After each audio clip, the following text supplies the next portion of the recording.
NEET 2025 का एक और क्वेश्चन आपको अपनी स्क्रीन पे डिस्प्ले हो रहा होगा। क्वेश्चन में आपसे बच्चों क्या पूछा है कि एक बॉल है, अपने 40 मीटर की हाइट से उसको गिराया, after getting hit from the ground वो 10 मीटर की हाइट तक रिबाउंड करती है बॉल, ठीक है ना।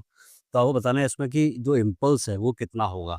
तो आपको बच्चों पता है कि जो इम्पल्स होता है जे, वो होता है चेंज इन मोमेंटम, राइट। तो वो बॉल ग्राउंड को हिट कर रही है, ठीक है जी।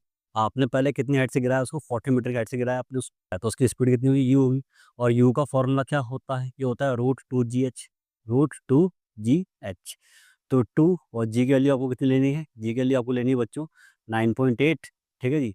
और एच कितना दे रखा है, 40 मीटर की हाइट आपको दे रखी है। सॉल्व करेंगे 19.6 और ये हो जाएगा 196 इंटू 4। 196 का स्क्वायर रूट होता है 14, 4 का होता है 2, तो आपकी इनिशियल स्पीड कितनी आ जाएगी, 28 मीटर पर सेकंड की आपकी स्पीड आ जाएगी, initial speed, right.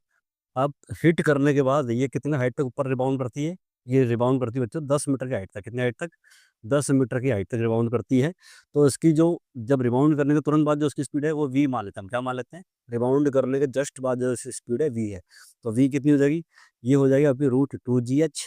2g, h कितना लेंगे आप, 10 मीटर लेंगे, ठीक है जी। जी के वैल्यू क्या लेंगे बच्चों आप, जी के वैल्यू आप लेंगे कितना, 9.8 बोली है इससे लेने के लिए। और हाइट कितनी है, 10 है। सॉल्व करेंगे आपका आएगा 14, ये आपका कितना आ जाएगा 19.6 इंटू 10, 196 का स्क्वायर रूट 14 मीटर पर सेकंड, राइट। तो ये आपकी फाइनल स्पीड आपकी आ जाएगी। तो इनिशियल यहाँ पर मोमेंटम कितना था, इस पॉइंट पर मोमेंटम कितना था, इनिशियल मोमेंटम था m इंटू यू। एम कितना लेना है 0.5, यू कितना लेना है आपको, आपको लेना है u28। तो ये आपका कितना आ जाएगा बच्चों, ये आपका आ जाएगा 14, मोमेंटम कितना आ जाएगा 14 kg मीटर पर सेकंड, राइट। और फाइनल मोमेंटम कितना होगा आपका, ये फाइनल मोमेंटम देखो, अगर आपने नीचे वाला मोमेंटम प्लस लिया है तो ऊपर वाला मोमेंटम नेगेटिव लेंगे, -m इंटू वी। एम कितना है 0.5 और वी कितना है 14। सॉल्व करेंगे आपको ये आ जाएगा 7 kg मीटर पर सेकेंड, राइट। तो आपको पता है जो इम्पल्स होता है वो चेंज इन मोमेंटम होता है। तो मोमेंटम जिस कैसे निकालते हैं, फाइनल माइनस इनिशियल मोमेंटम। तो अगर मैं इसका मैग्नीट्यूड निकालूं तो कितना आ जाएगा, ये -7 -14, तो ये आपका आ जाएगा 21, है ना, kg मीटर पर सेकेंड।